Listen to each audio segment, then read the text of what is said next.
Burns صلیبی general نے صرف اتنی بات کی تھی، اینا محمدکم ادعو ینصرکم، وہ کہنے لگا بلاؤ اے محمد نو کتھن تہاڈی مدد کرن۔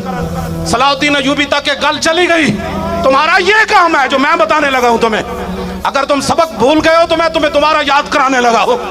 یہ تمہیں اور کوئی نہیں بتائے گا جو تمہارے قریب مولوی اور پیر گئے ہوئے ہیں، وہ تو تمہاری نمازیں دیکھ کر کہتے ہیں ایسی نماز تو میں نے کسی پیر کو پڑھتے ہوئے نہیں دیکھا، ایسا نیک بندہ تو میں نے دیکھا ہی کوئی نہیں۔ میں نے کہا بس ہو، یہی قیمت تھی تمہاری، کروں مدحائل تمل رضا اور پڑے اس بلا میں میری بلا۔ میں بحثیت خیر خائی مسلمان دی خیر خائی دی تیرے نال گل کرن لگا، اتو لے کے تھلے تک سارے نو ایویں مر جانا ہے۔ آج صدیاں گزر گئیاں، صلاح الدین ایوبی نو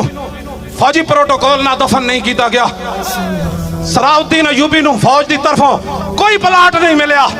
فوج دی طرفوں کوئی پینشن نہیں ملی۔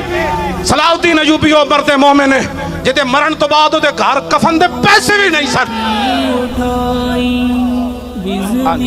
چندہ کر کے مسلمانہ صلاح الدین ایوبی نو دفن کیتا ہے۔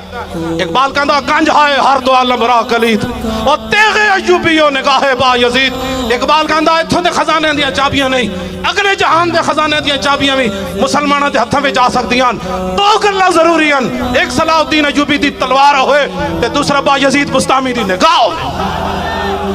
میں تو آج نہ گل کرن لگا اے جملہ شاہ جی کیا اینا محمدکم، لیکن مزاج صلاح الدین دا ایوبی دا ہوئے تو پھر وہ سمجھدا حضور دے بارے نے گل کی تھی،